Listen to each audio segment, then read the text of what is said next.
చూస్తున్నా. అందుకే మిత్రులారా, ఇవాళ ఆలోచన చేయండి. ఇంత మంచి అవకాశం మన ప్రాంతానికి రాదు. ఇన్ని నిధులు మళ్ళీ ఎప్పుడు రావు. ఇప్పుడు చిన్నదో పెద్దదో మాకు తెలిసినోడనో సుట్టపోడానో వంగి వంగి నమస్కారాలు పెట్టిండనో కోటేస్తారంటే మన గల్లీలో మన కాలనీలో అభివృద్ధి ఆగిపోతుంది. ఎందుకంటే వాళ్ళు వచ్చి ఎమ్మెల్యేలను కలవరు, వాళ్ళు నిధులు అడగరు. మరి అడగనప్పుడు నిధులు ఇవ్వడం కూడా కష్టమవుతుంది. ఇవాళ నేను ముఖ్యమంత్రిని కాదు, మున్సిపల్ మంత్రిగా కూడా నేనే ఉన్నా. అడిగేది మనమే, ఇచ్చేది మనమే. ఇవాళ మనం ఉన్నప్పుడు మంచి చేసుకోండి. ఎన్నో ఎన్నికలు వస్తాయి. ఇప్పుడు వెయ్యనంత మాత్రాన వాళ్ళ తురాయి ఊడిపోయేది ఏం లేదు. ఇప్పుడు వాళ్ళకు ఉన్నది లేదు, కొత్తగా వచ్చేది లేదు. 10 ఏళ్ళు 2 సార్లు మున్సిపాలిటీలు వాళ్ళ చేతుల్లోనే ఉన్నాయి. మనకు రూపాయి కూడా రాలేదు, సిల్లి గవ్వ ఇయ్యలేదు.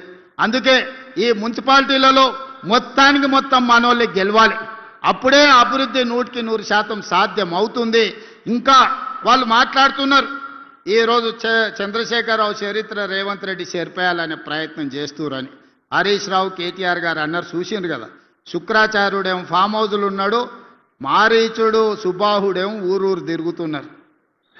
గతంలో పురాణాలలో మీరు చూసిరు కదా, దేవతలు యజ్ఞాలు యాగాలు చేస్తే వాటిని భగ్నం చేయడానికి శుక్రాచార్యుడు మారీచుడిని సుబాహుడు అనే రాక్షసులను పంపించేటోళ్ళు.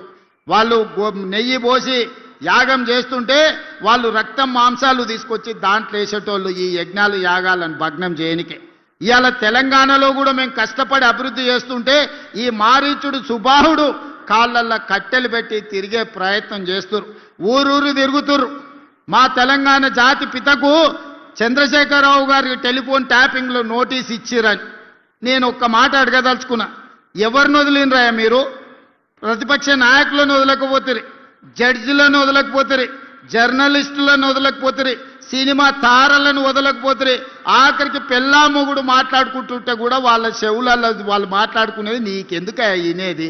ఏమన్నా పొయ్యకాల ఏం రోగం అయ్యా అది? పెళ్ళా మొగుని కూడా మాట్లాడుకోనియరా? ఇంత చిల్లర పని చేసినప్పుడు నోటీస్ ఇవ్వకపోతే ఏం చేస్తారయ్యా? అసలు బేడీలేసి ఈడ్స్కి రావాలి. ఇంకా మన పోలీసు వాళ్ళు మంచోళ్ళు కాబట్టి నోటీస్ ఇచ్చి రమ్మంటే లేదు లేదు నేను ఫామ్ హౌస్లో ఉన్నా దావతులు చేసుకుంటున్నా మీరు ఆడికే రమ్మని అడిగారు. ఎవడన్నా తప్పు చేసినోడు రమ్మంటాడే? అయినా కూడా వయసును దృష్టిలో పెట్టుకొని బంజారాహిల్స్లో నీకు ఇల్లు ఉంది కదా గాడికి రా నమోదు చేసుకుంటాం అంటే గట్లెట్లా పిలుస్తారని అడుగుతారు. ఇవాళ తప్పు చేసినోని అంగి పట్టి ఈడ్చుకొచ్చే చట్టం ఉంది మన దగ్గర. ఇవాళ ఆయన చరిత్రనంట నేను మొత్తం రూపుమాపే ప్రయత్నం చేస్తుండంట. హరీష్ రావు గారు, మీ మామ దొంగ పాస్పోర్ట్ల చరిత్ర నేను తూడిపినా పోతుందా? నీ పక్కలుండే ఆర్ఎస్ ప్రవీణ్ కుమారే చెప్పిండు, చంద్రశేఖరరావు మీద దొంగ నోట్ల కేసు చిక్కడపల్లి పోలీస్ స్టేషన్లు ఉందని. ఆనాడు ఎవరో ఒక నాయకుడు ఆయన ఎంబడి ఉండేట ఆయన దొంగ నోట్లలో దొరికితే చంద్రశేఖరరావు కూడా అందులోనే ముద్దాయి అని నేనన్లే ఆర్ఎస్ ప్రవీణ్ కుమార్ అన్నాడు. దొంగ నోట్లు ముద్రించే మీ చరిత్ర నేను తూడుపుతే పోతుందా? దళితుని ముఖ్యమంత్రి చేస్తానని దగా చేసిన మీ చరిత్రను నేను చెరపాలన్నా జరుగుతుందా? దళితులకు 3 ఎకరాలు ఇస్తాన్న మీ హామీ నేను తూడు చేస్తే పోతుందా? డబుల్ బెడ్రూమ్ ఇల్లు ఇస్తాను పేదోళ్ళని చేసిన మోసానికి ఈరోజు నేను ఒకవేళ చెరపాలనుకున్న మీ చరిత్ర చెడిపోతుందా? ఇంటికో ఉద్యోగం ఇస్తామని తెలంగాణలో 1200 మంది బిడ్డలను పొట్టన పెట్టుకుంటువే, ఆ 1200 మంది శవాల మీద మీరు ఈ తెలంగాణ రాష్ట్రానికి ముఖ్యమంత్రి అయ్యి ద్రోహిగా చరిత్రలో నిలబడిపోయినరే. మీరు ఉద్యమకారులకు చేసిన ద్రోహాన్ని నేను చెడపదలుచుకుంటే కూడా చెడుతుందా? మీ చరిత్ర దొంగ పాస్పోర్ట్లు, మీ చరిత్ర దొంగ నోట్లు, మీ చరిత్ర దళితులను దగా చేసిన చరిత్ర, మీ చరిత్ర తెలంగాణ ఉద్యమకారులను దోకా చేసిన చరిత్ర. మీ చరిత్ర నేను చెరపదలుచుకున్నా చెరిగేదేనా అని నేను అడుగుతున్నా హరీష్ రావు గారిని. అందుకే మీ చరిత్రను ఎవ్వడు చెరపలేరు. శాశ్వతంగా తెలంగాణ ద్రోహిగా పాపాల భైరవుడుగా తెలంగాణ ఉన్నంతకాలం చంద్రశేఖరరావు పాపాల భైరవుడు అని తెలంగాణ చరిత్రలో ఉంటుంది హరీష్ రావు గారు. దీన్ని ఎవ్వరు చెరపలేరు. ఇది తెలంగాణ సమాజానికి అంత తెలుసు. అందుకే నేను ఏం ప్రయత్నం చెయ్యా, మీ చరిత్రను కావాలంటే మా కార్యకర్తలకు చెప్పి గోడల మీద రాపిస్తా ఎప్పటికి ఉండేటట్టు. మా రామ్మోహన్ రెడ్డి గారు సూచన ఎత్తున పరిగెంత రాపిరు ఆయన పాస్పోర్ట్ల దందా దొంగ నోట్ల దందా గురించి గోడల మీద రాపిస్తే కానీ వాళ్ళ గొప్పతనం ప్రజలకు తెలియదు. ఏదేమైనా స్క్రీన్ మీద మా అక్కలు ఉన్నారు. మా అక్కల్ని ఒకటే మాట అడగదలుచుకున్నా, ఆ ఎల్ల బతుకమ్మ చీరలు మీకు ఇచ్చిండ్రు, ఎన్నడన్నా కట్టుకున్నారా అక్క? తలుపు మూసన్న కట్టుకునే పరిస్థితి ఉండేనా? బతుకమ్మ చీర ఇయ్యాలి, తీసుకుపోయి పిట్టల్ని బెదిరియడానికి బాయికాడ కట్టేయాలి. అవునా? మనం వేసిన పంట మొక్కజొన్ననో అదో ఇదో ఉంటే పిట్టలు వాళ్ళకుంటే బెదిరియడానికి ఆడ అడ్డం కట్టేది. ఇవాళ మా అక్కలు ఇందిరమ్మ చీరిస్తే పాల పిట్టలాగా కట్టుకొని వచ్చారు. చీర అంటే గిట్లుండాలి. తమ్ముడు సారె పెడితే ఆ చీర కట్టుకొని అక్కలందరూ ఇవాళ ఆశీర్వదించడానికి వచ్చిండ్రు. నేను ఒక్కటే మాట చెప్పదలుచుకున్న, సవాలు విసిరదలుచుకున్నా. మేం రేషన్ కార్డులు ఇచ్చినోళ్ళు, మేం సన్నబియ్యం ఇచ్చినోళ్ళు, మా అక్కలు ఇవాళ ఆర్టీసీ బస్సులో రాష్ట్రమంతా ఉచితంగా ప్రయాణం చేస్తున్నారు.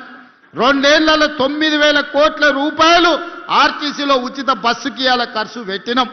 యానాడు అమ్మగారింటికి పోవాలన్నా, అమ్మవారిని దర్శించుకోవాలన్నా, అనంత పద్మనాభ స్వామి దగ్గరికి పోవాలంటే కూడా ఇంటి ఆయన దగ్గర చేయి జాపాలి. ఆయన దసరాకు అడిగితే ఉగాది గోదుపో అంటే కడుపులో బాధతోని దుఃఖం పెట్టుకొని, సరే ఇక మన పరిస్థితి బాగాలేదు సర్దుకోవాలని ఇవాళ ఇంటి ఆయన బాయి కాడుకోతే ఈ లోపల అమ్మగారిని పోయి చూసి అమ్మ ఎట్లుందో చూసుకొని మళ్ళీ వెనకకు వస్తున్నారు మా అక్కలు. ఆడ మా అక్కను అవుతుంది నిజమే అని.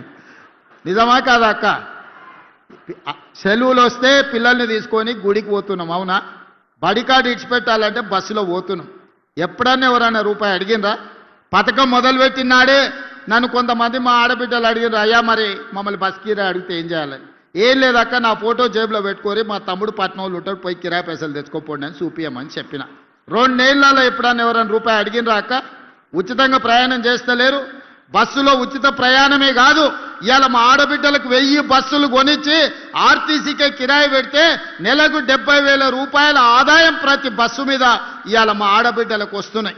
27,000 కోట్ల రూపాయలు సున్నా వడ్డీతోని ఆడబిడ్డల 1,000 కోట్ల రూపాయలు వాళ్ళ చేతిలో పెట్టినాం. 1 కోటి మంది ఆడబిడ్డల్ని కోటీశ్వరులను చేయాలన్న లక్ష్యంతో ఈరోజు హైటెక్ సిటీ పక్కన ఐటీ కంపెనీలు విప్రో, ఇన్ఫోసిస్, మైక్రోసాఫ్టే కాదు, శిల్పారామం పక్కన ఇందిరా మహిళా శక్తి స్టాల్స్ 3.5 ఎకరాలు 1000 కోట్ల భూమి ఇచ్చి 150 స్టాల్స్ పెట్టి మా అక్కలు తయారు చేసే వస్తువులన్నీ హైటెక్ సిటీ పక్కన పెట్టి ఈరోజు ప్రపంచానికి మేము ఈరోజు చూపించినాం. ఇదే కాదు, మీరు ఆన్లైన్లో అమెజాన్లో బుక్ చేస్తుంటారు మా మిత్రులు చాలామంది, అది కావాలి ఇది కావాలని. ఇవాళ రేపు మా అక్కలు తయారు చేసే పిండి వంటల నుంచి వాళ్ళు తయారు చేసే చేతి వస్తువుల వరకు అమెజాన్లో ఈరోజు అందుబాటులోకి తీసుకొచ్చినాం. ప్రపంచమంతా ఎవరు ఏం కొనాలన్నా అమెజాన్లో మా అక్కలు తయారు చేసే వస్తువులను కొనుక్కునే పరిస్థితి ఇవాళ తెలంగాణ రాష్ట్రంలో తీసుకొచ్చినాం. ఒక పక్కన రైతులకు ఆనాడు చంద్రశేఖరరావు అన్నాడు, వరేసుకుంటే ఉరేసుకున్నట్టే అని.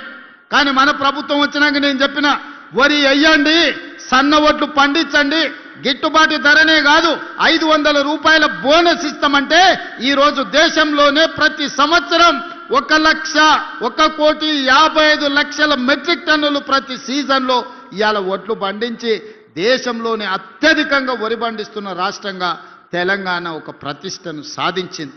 500 రూపాయల బోనస్ ఇచ్చి ఇవాళ ఒడ్లు కొంటున్నాం. తాండూరు కందులకి ఈరోజు మంచి మార్కెట్ తీసుకురావడానికి ప్రయత్నం చేస్తున్నాం. అందుకే మిత్రులారా, ఒకవైపున రైతులను, రెండో వైపున మహిళల్ని, మూడో వైపున విద్యార్థులను, నిరుద్యోగ యువకులను ఒక్కొక్క సమస్యను పరిష్కరించుకుంటూ ఒక్కొక్క సమస్యను అధిగమించుకుంటూ తెలంగాణ రాష్ట్రాన్ని నెంబర్ 1గా ఈ రాష్ట్రానికి పెట్టుబడులను ఆకర్షించి మొన్నటికి మొన్న మీరు చూసిండ్రు, మహేశ్వరం దగ్గర గ్లోబల్ సమ్మిట్ ఏర్పాటు చేస్తే 100 దేశాల నుంచి పెట్టుబడులు పెట్టే వాళ్ళు ఇక్కడికి వచ్చారు. ఇవాళ ఒక గొప్ప ఫ్యూచర్ సిటీని 30,000 ఎకరాలలో ప్రపంచంని తలదన్నే విధంగా ఒక గొప్ప నగరాన్ని ఈరోజు మనం నిర్మించుకోబోతున్నాం. ఇవాళ మన ఏరియాలో పారిశ్రామిక వాడలను తెస్తే మన నిరుద్యోగ యువకులకు ఉద్యోగ ఉపాధి అవకాశాలు వస్తాయి. అందుకే మిత్రులారా, ఈరోజు సంక్షేమాన్ని, అభివృద్ధిని కొనసాగించాలి అంటే మీరు నిండు మనసుతో ఆశీర్వదించాలి. ఈరోజు చిన్నదో పెద్దదో తప్పిదం జరిగితే అది మళ్ళా సరిదిద్దుకోలేంది. పాముకు పాలు పోసినట్టే బీఆర్ఎస్ ఓన్కి ఓటు వేస్తే, ఎందుకంటే కడుపు నిండా విషమే. ఎప్పుడైనా హరీశ్వరరావును చూడండి, నాగుపామును చూడండి ఎట్లుంటుందో, ఆయన నాలుకతో సహా ఎట్లుంటాడో ఒక్కసారి ఊహించుకోండి. కడుపు నిండా విషమే. ఎవడు మంచుకున్నా ఓరోడు, ఎవరు తెల్లబట్టలు వేసుకున్నా సహించరు. అందరూ దివాలా తీసి ఉండాలి, మొత్తం పిచ్చమెత్తుకొని బతకాలని కడుపు నిండా విషం పెట్టుకొని తిరుగుతున్నారు. కాబట్టి ఈ పాములకు మీరు ఓటేస్తారంటే పాముకు పాలు పోసినట్టే. ఈ పాములను మళ్ళా బతకనిస్తారంటే మళ్ళా మన సమస్యలు పరిష్కారం కావు, మళ్ళీ గోసపడాల్సి వస్తుంది వీళ్ళకి ఏమాత్రం అవకాశం వచ్చినా. అందుకే మిత్రులారా, మన పార్లమెంట్లో రంజిత్ రెడ్డి గెలిచి ఉంటే ఢిల్లీలో మనకి ఇంకా బలం పెరిగుండేది. ఇవాళ డాక్టర్ రంజిత్ రెడ్డి ఈ ప్రాంత అభివృద్ధిలో ప్రభుత్వం వైపు నుంచి కూడా మీకు అండగా నిలబడతాడు. మీరందరూ కలిసికట్టుగా ఈ ప్రాంతాన్ని అభివృద్ధి చేసుకోండి. మున్సిపాలిటీలలో ప్రతి మున్సిపాలిటీలో ప్రత్యేకమైన అభివృద్ధి కార్యక్రమాలను తీసుకొని రంజిత్ రెడ్డి గారిని ప్రత్యేకమైన బాధ్యత ఇచ్చి మున్సిపల్ మంత్రిగా వారిని పెట్టి ఈ చేవెళ్ల పార్లమెంటు నియోజకవర్గంలో ఉన్న ప్రతి మున్సిపాలిటీకి ప్రత్యేకమైన నిధులు ఇస్తా, మాజీ పార్లమెంట్ సభ్యునికి బాధ్యత ఇస్తా, ఎన్ని నిధులు కావాలన్నా ఇచ్చే బాధ్యత నాది. పని చేయించుకునే పని మీది. గెలిపించుకోండి, మీరు నిధులు సాధించుకోండి. మీరు గాడిదకు గడ్డేసి గోవుకు పాలు విండుతామంటే కుదరదయ్యా. నేనైతే ఇక ఉన్నది ఉన్నట్టు చెప్పదలుచుకున్నా. మీరు గాడిదలకు గడ్డేస్తే అవి తిని బాగా బలుస్తాయి, వెనక పోతే తంతాయి, ముందరికి వస్తే పొడుస్తాయి. మీరు గోవు దగ్గరకు పోయి పాలు విండనికి పోతే రావు. అందుకే ఇవాళ గోవు లాంటి కాంగ్రెస్ పార్టీని గెలిపించుకోండి. ఇదే మన పేదోళ్ళ పార్టీ, మన పేదలకు మర్యాద. ఓ పూట పని అయినా కాకపోయినా పోతే పలకరిస్తారు, మర్యాద ఇస్తారు, కూసబెడతారు, ఏంది సమస్య అని అడుగుతారు. గతానికి ఇవాళకున్న తేడా మీరు ఆలోచన చెయ్యండి.